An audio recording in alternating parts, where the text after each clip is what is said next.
It feels very strange meeting with you like this.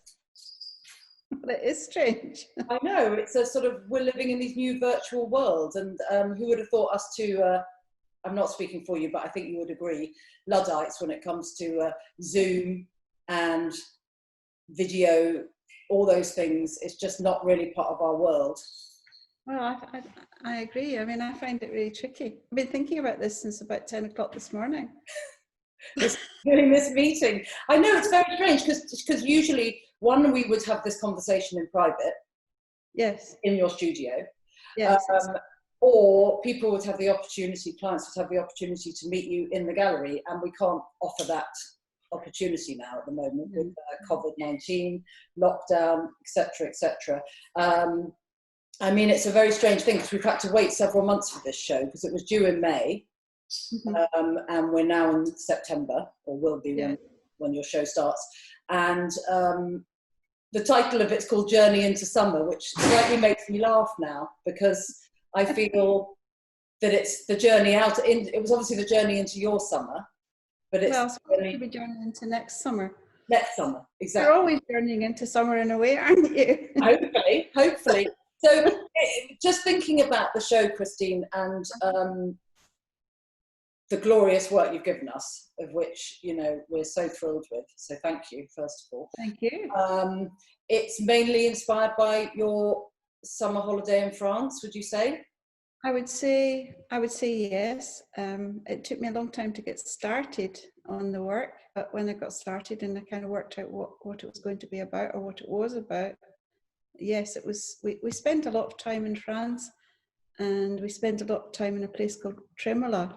Oh yeah, and which is lovely. And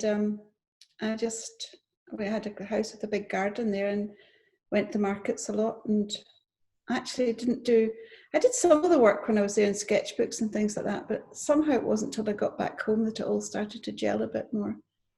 When you go on holiday, do you actually ever take a holiday? Do you ever stop working? No, never. I hate that. I absolutely hate it. I mean, I try to relax, but relaxing for me in a way is painting. If I'm painting well, then I'm relaxing. Talk me through how you title your work. Well, this is going to sound really crazy, but actually the title is totally important for me. Yeah. And sometimes I can, if I start with a title or an idea and start doing the artwork, it generally doesn't work because that's an intellectual idea. Yeah. Whereas I usually start the work just thinking about colours, tone, texture. That's all I think about. I've trained myself to do that. And then as the work starts, I think, hang on a minute, that reminds me of, that looks like, I'm looking at paintings over there just now. And so a title starts to slowly come into my head, and then actually a specific moment comes into my head. I mean, sometimes I can also hear things and I think that's a great title. I was sitting in a cafe once, and I heard two ladies talk about the last time they'd seen Rupert. Who was Rupert? Just someone in their lives. And I thought, that's a great name for a painting, the last time I saw Rupert. I don't know anyone called Rupert, but I might pretend I do. Every time I've worked with you now for directly with for what, 8 years? 10, I mean, I don't know. Oh yeah, 10 years. And we have never had a show that's the same as the last show. Never. Mm-hmm. You're the only artist I know who you could fill an entire house and you would not think, I've seen that picture before. Mm-hmm. You know, you managed to recreate and yet be completely authentic. It's partly because of your use of colour. You have such a range in colour. It's not, you don't just use sort of blues or whites, or, you know, you use such a range, and your subject matter is vast. It's endless. Well, I do have a good imagination. And I do love art materials. If I was to sort of if you were to talk me through a classic, if there is one, probably isn't actually now I'm thinking about it, Day in the Life of Christine McArthur. Right. Talk me through it. Well, first of all, when I'm waking up, if I've got a day, I try to keep at least 3-4 days clear if I'm going to paint. I can't paint for 2 hours in the afternoon. That's actually not possible for me, because if I get distracted at all, I can't do it. So I need lots of time. But if I know that I'm going to have time, I'll get started. And I'm quite a quick worker, actually, if I get my concentration going. If I can really get my concentration going and I'm listening to either good play on the radio or some really good music, then I just zoom on. And I like to have maybe 5 or 6 boards or bits of paper ready, because once I start working, I'll have maybe 100 ideas and I'd like to just try them all out. And then the ones that work. Would you work, would you ultimately be working on multiple pictures at the same time, or are these all going to end up with the hope that one will work? I would say I would hope more than one worked, but although I've got maybe, I only concentrate on one painting at a time, so I would have maybe several starts. A good start for me is a beautiful thing. It's also terrifying because you think you're going to wreck it, but a good start is what I'm always aiming for. Being an artist isn't conditioned by office hours or any restraint like that. You do need to have immense freedom. I mean, do you remember when you became, I mean, you were obviously an artist, but were you a career artist when you became a mother for the first time? Do you remember that being a difficult juggling act? Because how did you make time for yourself? And there's a long period of time, maybe 10 years when you're a parent, where you just can't put... Actually, I didn't think at the time that I found it difficult. I think the thing that helps is that I'm not sociable. Right. I think if you wanted to go out and do sociable things, then you would find it tricky, but I never did. I never was like that. I mean, when I was at art school, I didn't go to a single art school party or a single art school dance. I didn't go to anything like that. So in a way, when I had the children, I think if I'm being honest, I found them quite inspiring.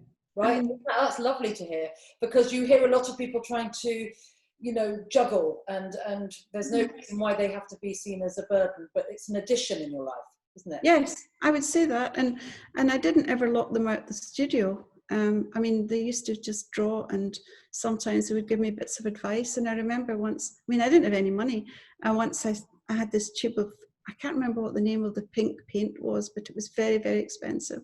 And I was so expensive, I was scared to use it. And then I discovered that Judith, my younger daughter, had actually decided to help me with one of my paintings. She came and told me she'd help me with one of my paintings.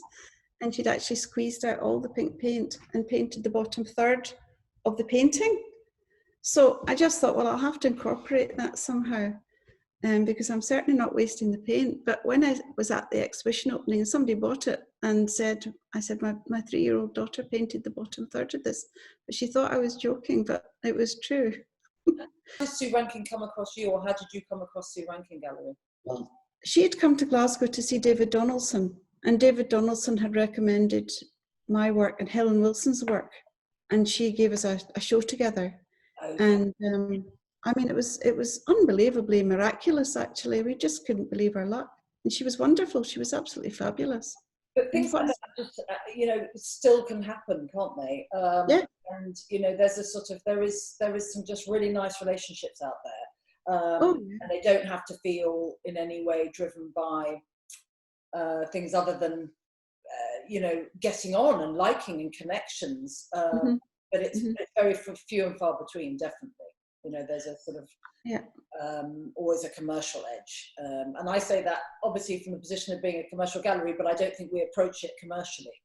I don't think you do approach it commercially. I mean, I'm very aware of that when it happens, and I can't have a relationship with a gallery that's a kind of what you call commercial relationship. I mean, I have to feel some kind of friendship in a way, and feel that I just couldn't. I don't know how to have a business relationship, actually. And I wasn't going to say you don't know how to, but I probably don't really, because I can't. I don't feel it's a business side. You know, I think you're far too. I think you're not far too. I think you're so interested in the work and what people are doing and what's right for them. It's lovely. No idea how lovely that is. Oh, well, thank you. I mean, it is important because it's what I choose to surround myself by every day. And if I don't connect with it, then I can't do the best job I can for you. And I want other people to connect the way I do. That's my personal mission, is to see who doesn't know who Christine McArthur is. You've got to come and see. You've got to come and see her work. You've got to come and spend some time with it. And pass on my enthusiasm as a position of sharing something that I've discovered, you know. And I think that the Thackeray's always sort of had that in its heart. So we were really lucky. I was really thrilled to, you know, get you back in again. And, you know, it's just been such a happy time. I was thinking the other day about, we all have bad days at work. And I was wondering, do you ever get in a really bad mood with any of your paintings? What do you do? I get really bad tempered and horrible and nasty. And what happens to the painting? So sometimes I try to restore it by getting a scalpel knife and sort of, because I work a lot with collage, I can sit and watch a film and you know, de-paint it, unpaint it by tearing off all the paper. That can give you quite a nice surface, actually. So I start to think, as soon as, do you know what? As soon as I've made the decision, this is the difficult bit. As soon as you've actually owned up to the painting not being good enough, it's a huge sense of relief. Yes. I think if you can admire something about yourself, I don't know if you can, but the thing I like best about myself is when I've taken that difficult decision after spending a long, long time on something. And you're right, it's just like a relationship when you've spent a long time trying to resolve it and sort it out, and you think, and there's a horrible sadness at first when you think, right, this one's going to go, it's had it. And then there's this woohoo. Yeah, well, I mean, do you find when you look at your work all together in a gallery, obviously, because you are every day working with your pieces and resolving them, not resolving them, whatever it might be, they then go from you to the framer. There's a period of a month or a month and a half where you have you've let them go. They then come to me or whichever gallery. We then present them in whichever way we see fit. At each stage of the way, I always say a painting's getting dressed up each stage. It leaves you naked, and then it gets, it gets dressed up at the framers, and then we present it in, hopefully, it's, smart state. And then even from us to the home that it lives in, it looks better. So we can only showcase it in a gallery setting. This is what's been quite interesting about lockdown, actually, is that it's forced me as a gallery owner to bring the gallery into my home and share that back out. And I think that's been a very interesting experience, because ultimately that's where paintings go. What does it feel like when you see all the work suddenly together, framed in a gallery space? What do you feel, bang, when you walk into the gallery? What happens for you?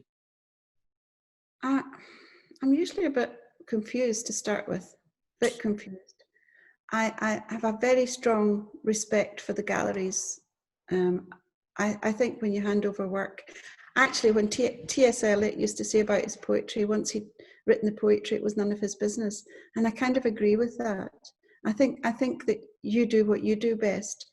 I'm actually get quite overwhelmed at the thought that somebody buys a painting, actually spends money on a painting, and I love the idea of the paintings being in people's homes. That makes me feel quite emotional, actually, if I'm being truthful, because I think it's a huge, huge thing. Somebody's sharing a bit of your life with you, with me, and so therefore, the other thing that I can do sometimes is look at the paintings and say, could I have done that any better? Yeah. And I try not to do that, because I know perfectly well that if they've left the studio, then at that state, I couldn't have done them any better. Yeah. But the other thing is, there's a strange feeling of, it's like when your children go to university and you know they're adults now and you can't tell them to eat up their greens and all of that sort of thing. You think, well, by that time, I'm usually on to the next load of work. I was going to say, what you're talking about is the process of letting go. Yes, I used to find that difficult. I mean, I still find it difficult, but you can't show paintings and in exhibitions and want to hold on to them at the same time. And one thing I have learned is, and I learned this when I was quite young, if you hold on to a painting and think it's the best thing you've ever done and don't let it go, you don't do anything any better. And I always think I want every exhibition to be different, and it doesn't. try to make it better than the one before, but that's not really the way to describe it. It's a new experience. I want every exhibition. I work in terms of exhibitions. I work in a group of work. So I see the group of work and I see a big part of my life. That's how I feel. Yeah. Does that make sense? It completely. And that's completely how they come across. They come across as collections. That's what they come across as sort of windows into your life at that time. They feel very focused, very tight, very open.